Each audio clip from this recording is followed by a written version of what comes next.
Look at one of my favorite ways to read the news.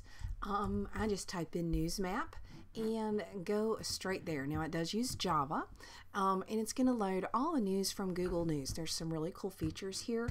You can look at how the news looks in different countries. So if I'm teaching another language, I can look at another country. I can actually check different countries that I want to look at the same time.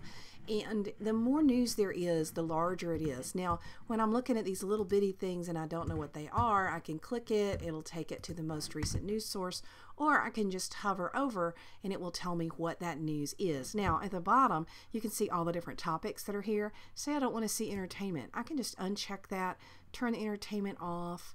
I can say, oh, I don't want to see health either. I can turn that off too. And here's one of the most useful ways to read the news. Hope you enjoy it.